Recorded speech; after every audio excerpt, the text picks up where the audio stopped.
Okay. So, the second episode. Second episode, 46 long. We're gonna talk about it. So we just watched it. This is what we do. We don't talk to each other. We just write notes while we watch TV, and then we come here and talk about it. Very normal stuff. Very enjoyable. Super normal. And we don't look at each other while we talk either. No, that's important. That's the key. But that's kind of the idea of watching these, having seen them a bunch of times, and immediately just kind of reflecting on it and talking about the things that we were thinking of. What do you want to start with today? Well, I feel like we could kind of go through this one somewhat chronologically. It kind of just unfolds. I feel like starting with the cold open, the intro scene before the credits, which is the only time that The Sopranos ever does that. Good definition of cold open. Good, yeah, well, yeah. Maybe, our throngs of fans wouldn't know. Just trying to be thoughtful. Okay.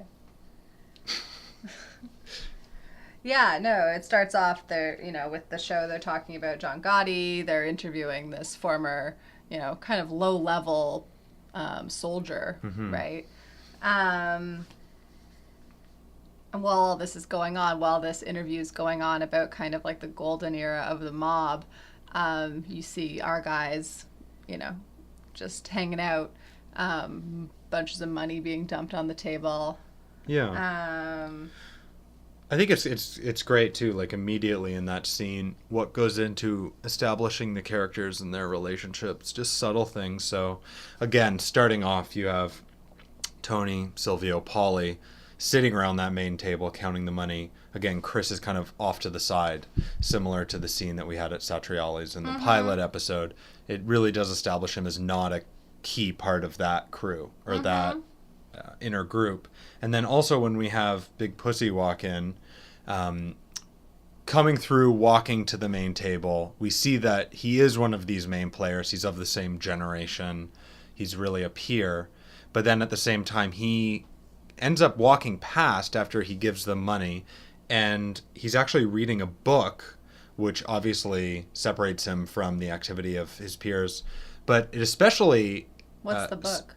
Well, actually, I'm not sure what the book is, but it's interesting because then when it cuts back to him, he's actually reading a magazine that's called Healthy Living, which is really extreme. I was going to say, in my mind, it wasn't a book, but... So it's definitely a very intentional thing, especially in the context of those guys watching TV and him reading a book. I think that does also isolate him and establish him as a character who's a little bit outside of that core group in his own ways.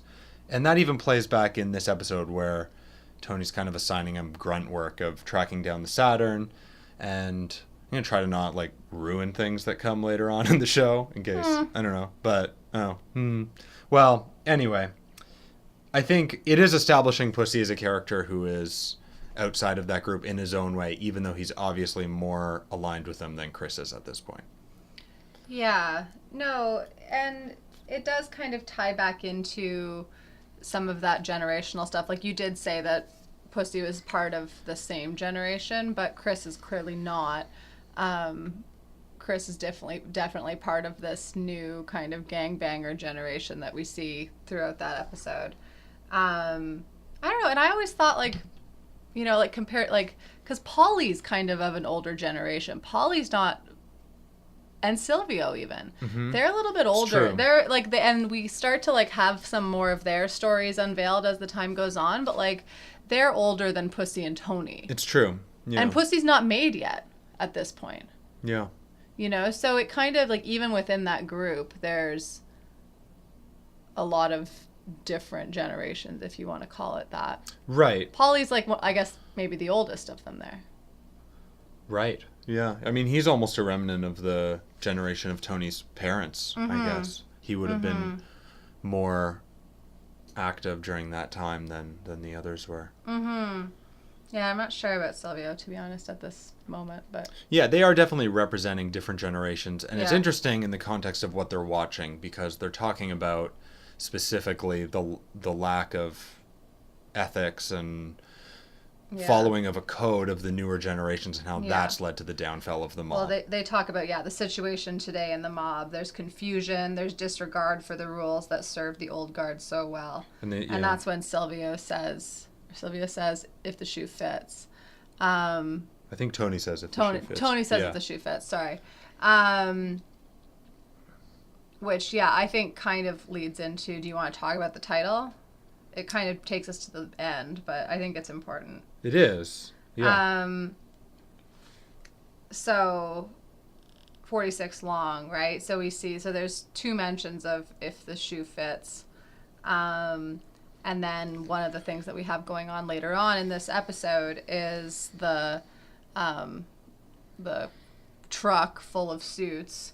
And it was making me, I don't know, it was making me just wonder, like they say, like if the shoe fits, then wear it, right? Mm-hmm. There's references throughout this episode to like Brendan says to Tony, everyone knows you really run things, to Tony. When Tony's in his meeting with Junior and Jackie, he says, like, regarding like line of succession, he's like, who wants the fucking job? And so I don't know, this made me think about the fact, like, is Tony really suited, for lack of a better word, is Tony really suited to the job of boss? Like, does that fit? What? Is there a suit? We don't see Tony get a suit off that rack. We see Silvio get a suit off that rack. Right. We see the other guys, like, kind of frantically, in a way, like, once Tony says, like, put these back on the truck, the other guys are like kind of frantically searching through their sides, but we actually don't see Tony do that. Right. And I don't know, there's a lot of talk, I'm going like way all over the place right now, but there's a lot of talk this episode about like people who aren't suited to be mothers. And I wonder if there's like people who just aren't suited to be leaders. And and then he also chides Christopher during that point where he's like, well, did you show any guidance? Did you give any leadership? Right. Right. Like, and, I don't know. That's what all that was making me think about. And I think for me, what it opens up when he talks about if the shoe fits, then wear it, is the hypocrisy that exists, because he can see these issues, and he, in some way, it seems like, is agreeing with the analysis from the TV about why the mob is in decline. Mm-hmm. And yet, at the same time, he's constantly abandoning these codes and these morals and these ideas that guided the generation before him. And while he'll blame it for these reasons, he's engaging in the activity that leads to its downfall. Mm-hmm. And so he's the one who's not wearing the shoe. Mm-hmm. And I think what the show really gets to and continues expanding on is that theme. And we see everybody is a hypocrite. Nobody acknowledges their own behavior and how it leads to the destruction of the relationships around them, the people around them, and in the end, really just society in general. The mob's activities are constantly destructive. Mm-hmm. And I don't think any of them recognize their own role in that. Yeah, but there is this nostalgia that he has for that. I mean, we just kind of see the start of it here. We only just meet Jackie Aprile, right, with Junior in that one quick scene. Yeah. Except for when he calls on the phone, right? That's the only two times we see Junior this episode. But we get some of the first, we had a few last episode, but some of the first mentions of Johnny, of Johnny Soprano. Yeah. Like how nostalgic Tony is for those times, like when he's looking at the pictures in the end on Livia's mantle, and almost has this panic attack at this point, right? And I don't know if that's like that last picture we see has him in it. I don't know. I think it's pretty cool how we never meet this guy, but yet he's like just really present in the show, and in that story about him falling down the stairs we get during this episode. It's interesting. I feel like that first scene is so key to not only what this episode is about, but what this series is about. I think it introduces so many things, and the fact that it's the only time it happens does also single it out and its importance. But I feel like what you're talking about, Johnny Soprano is this kind of specter who exists and has this impact on all these characters and is just kind of looming. And even though he's never a character in real time, he has this huge impact. And I actually kind of felt that way. It was interesting in that opening scene about the television. It's kind of this specter presence. It's there. They're having these interactions, but there's always this TV in the back, and they're going in and out of interacting with it. And I feel like it really introduces this aspect of technology that is definitely... It's definitely something that was thought about in this episode. The use of phones, the interaction with technology with Livia, with the... I'm forgetting his name now. My small character Sopranos trivia is fading, but the tattooed barman at the Bada Bing. Oh, gosh. Falling apart. It's okay. Doesn't matter. His relationship with the phone, how that actually... It almost connects him and Livy in some ways. The way that Tony talks about his poor mother can't even dial the phone, and yet... She thinks answering machines are operators also. Yeah. And also Tony taking out his anger on the phone for professional reasons at the end, with the payphone when he's talking to Chris, taking out his anger on the person at the Bada Bing. The TV... I feel like there's a lot of talk of technology. There's a lot of talk of corporatism. And I think that is introducing themes that are just important to the turn of the millennium. So I think The Sopranos is kind of just examining that. The mob isn't really suited to deal with the changing of technology. Right. And that's something that we start to see, is that they had a better way of functioning and working in society during that golden age, in part because technology isn't what it's becoming at the turn of the millennium. And I think that part of the show is about all these characters coming to grips with that and how they are going to function in this new world. Yeah, no, absolutely. There were just a couple funny things in terms of technology that stood out to me.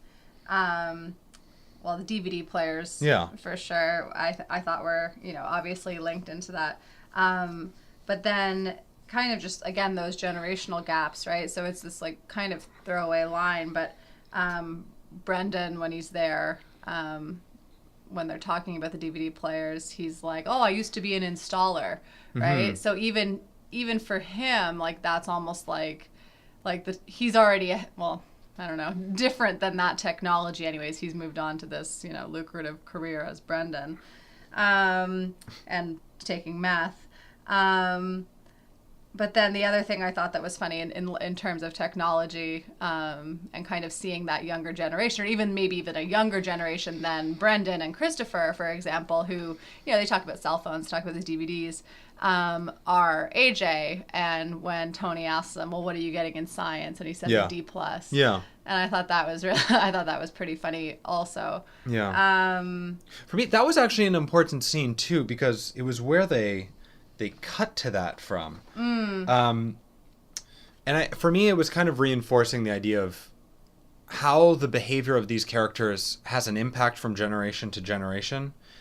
I feel like that was early on in the show, and we were already looking at this kind of aspect of what it means to be living a straight life, what it means to be living a crooked life, and what that entails. So the scene right before that was when they were jacking the truck, and you had this driver who was talking about how he needs this job. It was pretty honorable. It's probably some of the most... He wanted to be tied up, yeah. It's probably the most principled and heroic actions we probably saw in the entire episode. Somebody who was willing to be hurt for a job that he needs to survive, when these other people are making way more money by basically destroying the lives of other people around them. So that stood out for me. And then there was an immediate cut from that scene, which was very dark, to the Soprano household, which was very bright, shockingly so, in a way that was really kind of a standout from where we had just come from. And we see Carmela, we see Tony in this kind of carefree banter, and we see that AJ is saying that he has a D+, and Tony just basically overrides and says that he'll, go to his teacher and make it right, which clearly isn't good parenting, which clearly isn't indicative of a strong morality. And Carmela does protest to this, but it's obvious immediately that that's shut down, and Tony's the winner. He kind of laughs it off, dances with her. He's clearly the one in control there. But what we start to see through the course of this show is the impact that kind of behavior has on this younger generation. So of course we're moving away from the golden generation. And one thing that the TV said was they only have themselves to blame. And in some ways I think that's what this episode is really looking at. Yeah, absolutely. It's interesting, though, because the TV says, the character on the TV says, they only have themselves to blame. And yet, for me, I feel like as the show develops and continues, it's not only themselves. The world is changing. There's something outside of them. And for me, the TV represents that technology that is also to blame for the downfall of the mob and that way of life. These characters are trying to come to grips with what happened, what went wrong, or in some ways. But there are some things that are outside of their small provincial world of New Jersey crime. Well, and it is maybe that, like, I don't know, globalization or like the corporatization of the things that used to be uniquely theirs, right? So there's the whole scene with the coffee, but is it Polly or is it... No, it is Polly who says, well, they've taken everything from us, our pasta or whatever, right? So, like, the mob now is not even just uniquely these Italian guys, right? Like, we see J.D. Williams... dated Bodie from The Wire. Bodie from The Wire, who HBO... Making a very small cameo in this HBO episode does near love the him end. for small cameos, except for in The Wire. But as Brendan's friend. But we see that, like, these crime worlds are more integrated than they ever would have been before. Like, the world's changing, right? And that's also to do with technology, but it's like these things that would have just been the job of the mob are now kind of being sold out in some ways to these, other groups or younger generations or whatever. Yeah. And I think David Chase in the show is taking a stance on that. Like, the coffee environment is not a positive one, I don't think. I don't think he's into Starbucks. No, I don't think so. Or dumb fucks or whatever they call it. Butt fucks. Butt fucks. Oh, cool. Yeah. That's good. But yeah, even the sign of the coffee shop is, by Soprano standards, that's actually some of the clearest imagery I think we can see in the whole show. It becomes a little bit more subtle later on, but this like radioactive sign for this coffee company. And that comes back. That's clearly a theme that they care about and they develop later. Corporate America and the impact that has on the mob. And I think too, it's not only how technology is changing and the world is changing, but relationships are changing. And that's the thing that I think people wistfully kind of think about, thinking of this bygone era. But it's not the same. Those kind of interactions, for better or for worse, don't exist anymore, and they're changing. Right. And the newer generation have a new way of interacting with people. Well, we could see it like in the relationship people have with their parents, right? Like that's one of those ways. Definitely. We can come back to that after if we want to talk about Livia at more length, but but all of them. Or we could talk about Jackie Aprile, like how Tony's relationship with him is going to be very different than other people's relationship with Tony as the show goes on.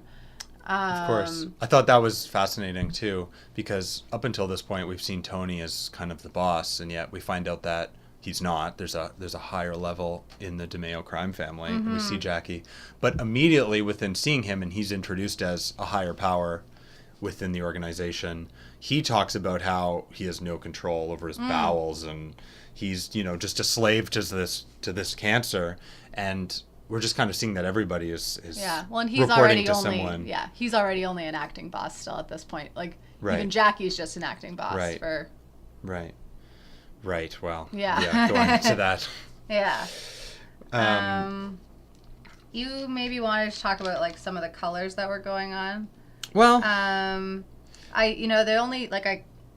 was paying attention to colors also because it really stood out in this episode, but the only two, and I only started maybe halfway through, but the only two mentions to color in the episode, and one of them was green. What is it? Green Acres? what's the name Green, of the retirement community. Yeah. Nursing home. Quote unquote retirement community. And then the other one is when Melfi refers to Livia as a black poison cloud. Interesting. But you pay more attention to things like that than I do, so. Well, it seemed deliberate. I think there was a lot of characters wearing pretty strong color choices in their wardrobes. Mm-hmm. I saw greens and I saw blues a lot. Mm-hmm. So in that first scene in the truck, we had the driver wearing a very vibrant green, and we saw that some other times. I'm not going to come up with a theory. No. I think it's worth thinking about on the green. On the blues, I had some ideas. Well, there was enough like consistency. meth, I felt like was part, like, you know, seriously. In Breaking Bad? Or well, I mean, like, meth is often blue in color. Right. And well, for me, the blues actually, I think were different. Yeah. I think the examples that I saw, the blues typically aligned with a situation where somebody was trying to be a kind of stabilizing or calming influence. Yeah, And but Christopher and Brendan were both wearing blue the whole time.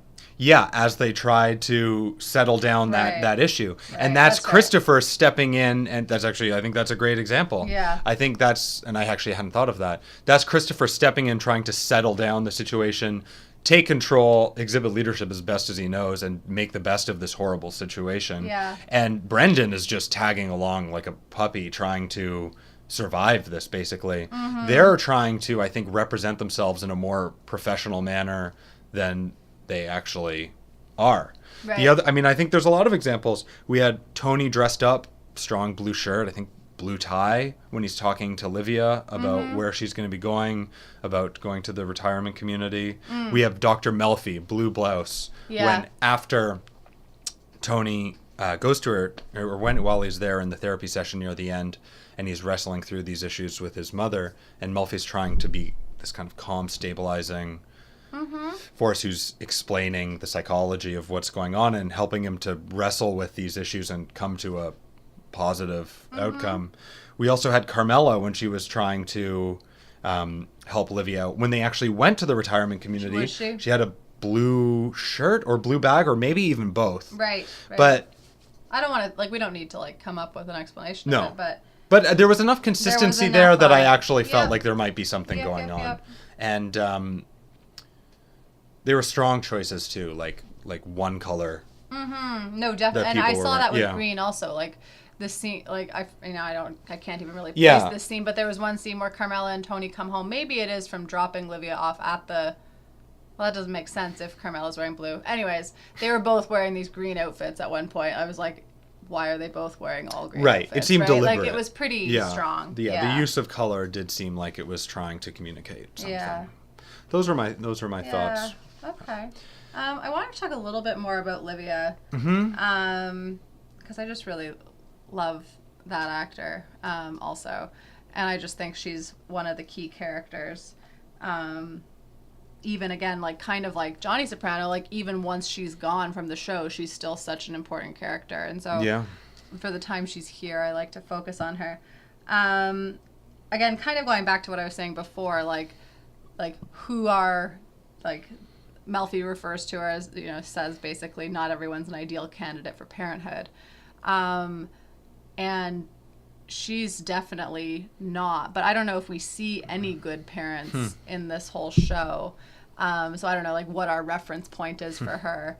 And then I also, well, I could talk more about her in a second.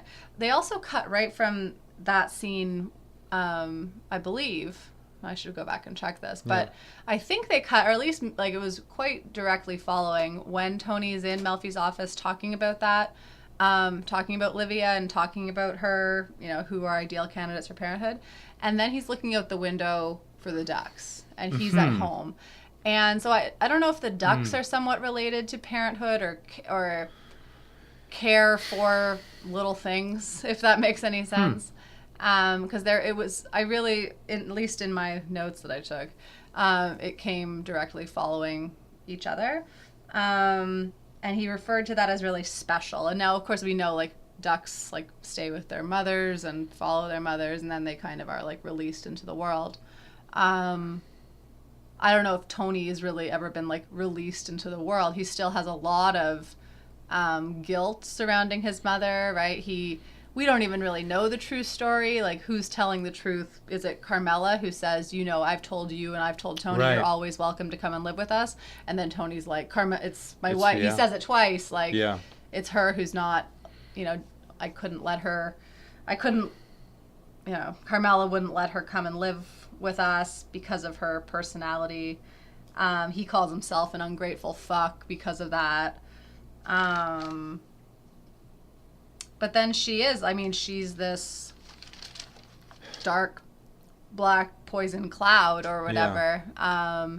That scene where after she's sprained her wrist, she's lying on the couch and she's telling Tony to stab her is really, like a really crazy scene.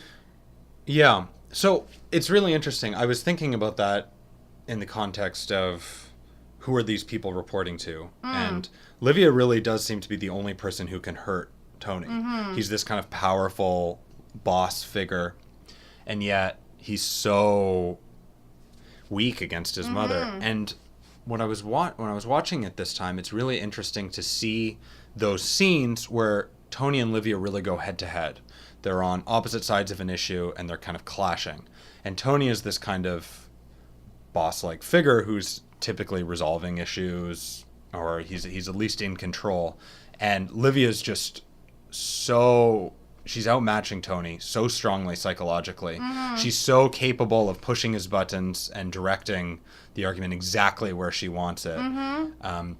Tony never really has a chance. In that scene that you were talking about, we see her use the poor you for the first time in the show, which constantly comes back and haunts Tony. And what we see is the evolution of Tony trying to talk reason to wanting to use force. Yeah. He becomes very forceful. He uses like what Melfi's told him to say, basically. But he actually doesn't get there right away. He actually kind of blows up. Yeah. And he talks about, I can use power of attorney, I can force you there. Yeah. And you would think that would be the end of the conversation. What could she do against that, this kind of dominating mob boss? Yeah. Like, what could she do? But it's like, that's when she really goes off and she talks about, like, kill me now. Mm-hmm. What you said is, I might as well be dead. And she wins. Mm-hmm. I mean, eventually she is in the home. She is forced there. But in terms of that conflict between the two of them and the interpersonal relationship, she wins that. Tony's leaving as a loser to her in terms of the psychological toll. Totally. And even before that, there's multiple scenes where you see her just kind of pushing buttons and knowing the weak spots of the characters around her.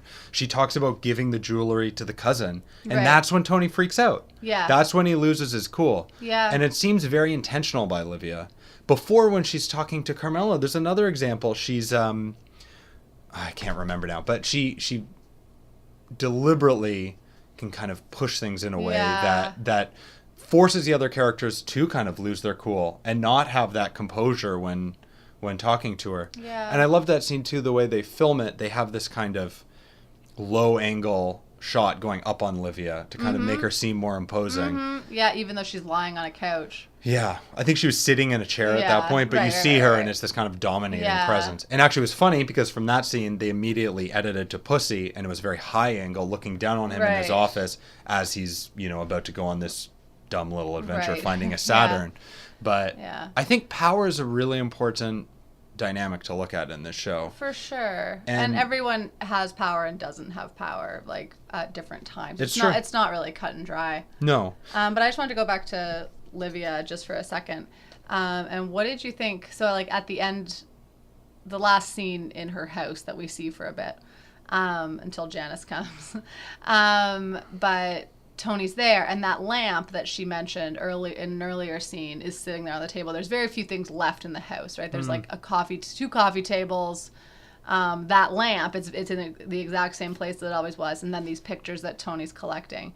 And even though he was so upset, like, about the Josephine, whoever cousin Josephine is, getting all these jewels that were stolen from the Cartier window or whatever. Yeah. He's focused on these old photos and pictures, and that's what kind of, like, gets him. The lamp just stays there. That, like, even though ostensibly it's expensive, Right. or valuable, Yeah. he does get very emotionally impacted by those pictures. The first one being just of his mom, the second one being of him as a kid and his mom, and the third one being him as a baby and his mom and his dad. Yeah. I don't know. The lamp was like so visible. Yeah. And there was nothing else in that room. Anyway. Yeah. Well, I mean, he definitely lacked a loving and normal childhood. I mean, he has valuables. He has achieved that. He has that in his life, but he's lacking support from family. He's also lacking good parenting in a lot of ways that would have pushed him into getting outside of this world and recognizing the downfalls of being affiliated with the mob and everything that means. Yeah. Yeah. Yeah. I think that's kind of linked to the ducks too. Like the ducks kind of like those ducks do grow up and leave their home, right? Like they leave. We don't know where the ducks are. So I do feel like those are really strongly linked with parenting anyways. Yeah. I actually found that last scene, I thought it was really interesting because the scene where he's in Livia's house and he looks at those pictures. So it happens right after the scene where AJ's teacher, Miller, gets his car back and he opens up the trunk and there's blood on it. And AJ says... I think it's just paint. It's red paint? Wet paint. Yeah. Okay, well, if it's wet paint, then it's clearly meant to evoke blood, I think. And there is blood on the hands of Tony and Pussy and the people involved in getting that car back. They were climbing over the barbed wire. I always thought that they were climbing over the razor wire and there was still blood. Sure. Regardless, I think the impact is the same. But you have AJ saying, you know, my dad is a hero. Yeah. And he clearly isn't. But the scene from there goes to a very disorienting shot of Tony in Livia's house through the kind of archway, zooming in on him. Yeah. And then it's going to him looking at those photos. Yep. And he's an emotional wreck. And I think the question that it brings up and leaves the episode on is, who is Tony Soprano? Is he a hero? Well, no. We kind of can already tell that. But who is he? Is there hope for him? Is he emotionally inquisitive? Well, Is he a caring person? Where is this taking him, and what's his character arc going to be, and who can he be? Who already is he? Yeah. Because I think he's wrestling with that. He's wrestling with who he is, especially in this time of transition in the crime family. Yeah. There's this kind of power vacuum that's opening up, and his identity could be changing as a result. Sure. But I think that's a big question of the season: is who is and the show in general. Yeah. Who is Tony? Well, he does make a leap. I mean, we'll probably talk lots about that. Like, you know, is change really possible for Tony from who he is to someone else?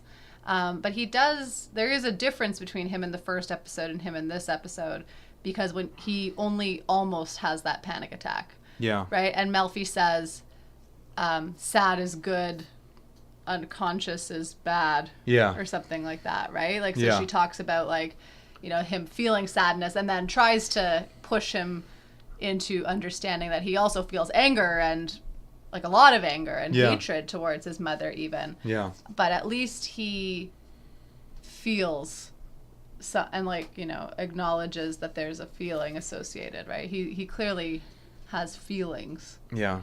But I don't know if that's like a long-lasting thing, right? Yeah.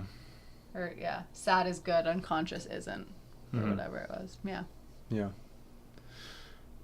Yeah. I had a couple stray thoughts. Okay. Just a couple stray things came up. One interesting scene is the scene where the mushrooms catch on fire for Livia. What I thought was interesting about that is she's on the phone with Tony, but the fire actually happens when she's looking out the window. There's a postal worker, this African-American woman who's working at the house across the street.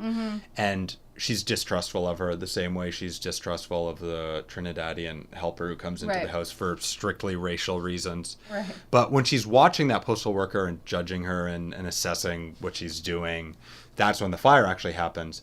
And that for me is interesting because that kind of sets up this theme of the Soprano characters having these stereotypes of the black community that actually ends up coming back to harm them based on some things that happen later in the show. For example, some interpretations of the ending in Holston's are that when Tony is watching the door, he actually kind of like looks away when there's some African Americans who come in a group, and it's actually, some people think that the other person who comes in wearing the members only jacket, he misses him as a result, who could be a threat to him. I thought we weren't spoiling any endings. I didn't. I mean, they're just in a Holston's. They're getting ice cream and yeah, Holston's is great. Holston's is great. If anybody wants a hamburger and milkshakes, they should go there. We've done our big Sopranos tours now, so. Yeah. Well, yeah. But that's I know, actually, I know, it's actually important. It's not. I mean, it's kind of stray at this point, but. That gets reinforced at other times in the show totally. too, very directly. This episode dealt with it a lot. Yeah. Yeah. It does, and it comes back. Yeah. It comes back at many other points in the show. There was one weird thing. This is just kind of an aside during that scene. At one point where we're looking at Livia in the scene, but we can hear Tony's voice through the phone somehow, like very clearly. It was weird. That was a good stray observation. Yeah. I like well, that. yeah, like through a phone like that, we wouldn't be able to hear Tony. He's like, "Ma, ma." Right. Yeah. That's right. But we can hear him while we're looking at Livia. Yeah. Anyways. That's right. Sorry, that's mine. I have a very random stray observation. In the washroom, we have Tony drinking orange juice, a clear sign from The Godfather of impending death, which does get revisited in this season. Later on, we have some oranges that come in, which kind of becomes a classic. Well, yeah, I mean, even just any reference to The Godfather, and of course they're made a lot in the episode anyways. Including Scorsese look-alike, yeah. Including Just When I Thought I Was Out. They pull me back in twice. But it's interesting in terms of like Godfather, because we deal with Tony as a father, kind of, but we actually deal mostly with mothers in this show. Right. So I kind of like those two in kind of counterpoint to each other. Definitely. Yeah. We also have, in the end, the scene where Tony kind of goes nuts and beats up the bartender. We have that. Why can't we remember his name, though? I know, this is bad. Yeah. Yeah, it's okay, though. Yeah. And, what happens, though, at the end is the show is left off with him acting out violence. People watching. Man in blue shirt, man in red shirt in the back. Right. Like devil and angel kind of dudes. Yeah. Or something. Yeah. Let other people decide. But then we have the dancers, and we have them just continue dancing. They watch. They kind of stall. Yeah. And that really sets up this theme that I think is really important in this show of people not risking their well-being to do what's right. Right. And just doing what's easy. And if everybody's doing what's easy, it creates an opening for these mob types to benefit on that. Yeah. But it's very destructive, and people don't really stand up for those things. And that's something that comes back a lot later, the Kennedy and Heidi. Right. And we have a lot of characters that it is clearly like a major theme of the show. What happens when somebody doesn't do the right thing, and we start to see the outcomes. And there's a lot of things that happen. Right. And things could be prevented if people actually stood up for the right things. And that ties in directly to the cold open. Well, they only have themselves to blame because people aren't acting with a code, acting with principles. Yeah. Yeah. Yeah. Do you have some other things? Nothing that's really sticking with me. I have one more. Okay. With the dancers, we have kind of like reinforcing the complexity of Tony's relationship with women and everyone's kind of the relationship between men and women in the show. While he's talking to Olivia on the phone call, we have these topless dancers, the two of them dancing behind him in the frame that he's in. And I think that relationship with his mother and the unanswered questions he has and the psychological impact of growing up with Olivia has impacted the way that he interacts with women.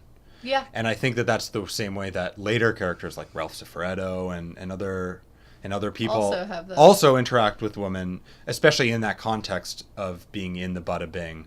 And engaging in business practices of exploiting, women's bodies basically for profit. I think it was just a nice juxtaposition of him talking to his mom, working out these issues in the environment of having topless dancers and behind they're them. like, is your mom okay? Exactly. Yeah. Yeah. Yeah, I like that one too. Yeah. That's my stray observations. That's it. Okay, I like them.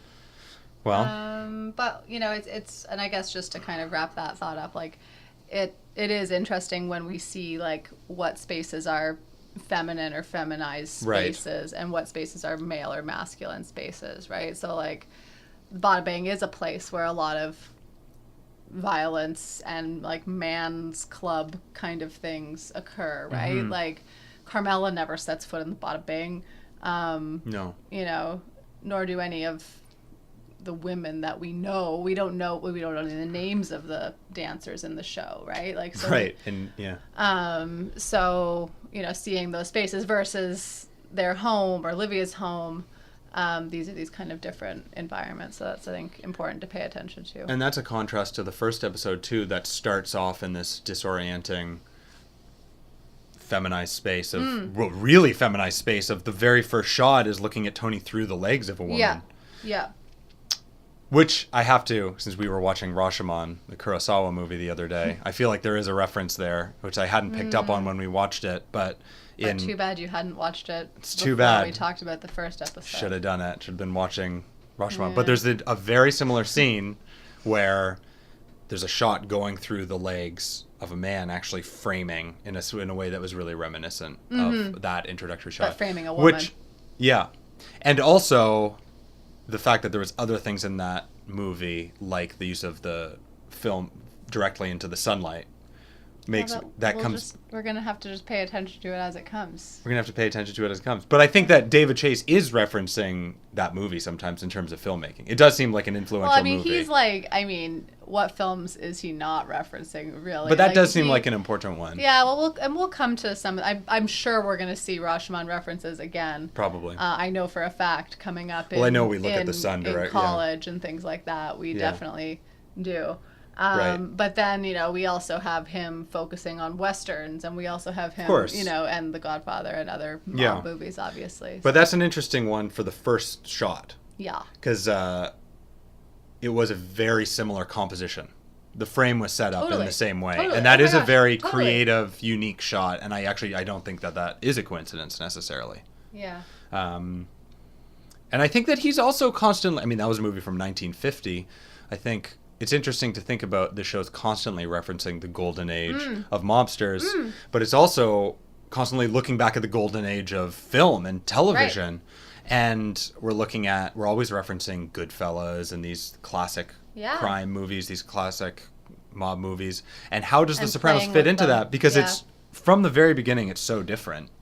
And it really establishes itself as a show that's going to look at a different angle of that industry and those characters. And through a different lens, and it's really establishing itself as a product of the time that it was made in, which is this turn of the millennium. Yeah.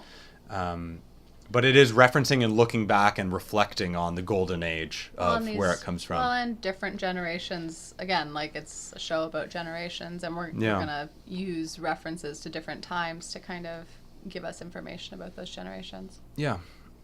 So, yeah. Well, 46 long. Good talk. We could talk. Well, the titles. I feel like very briefly. I feel like the titles of these shows are always important. Yeah. And I feel like they always reflect and reinforce the themes that we're talking about and are a big part of the episodes. Anyway, without going too deep into it, it's a good thing. It's a good thing to think about. The titles. Well, no, but 46 long. We talked about it. We did. Yeah. Did we? Did we enough?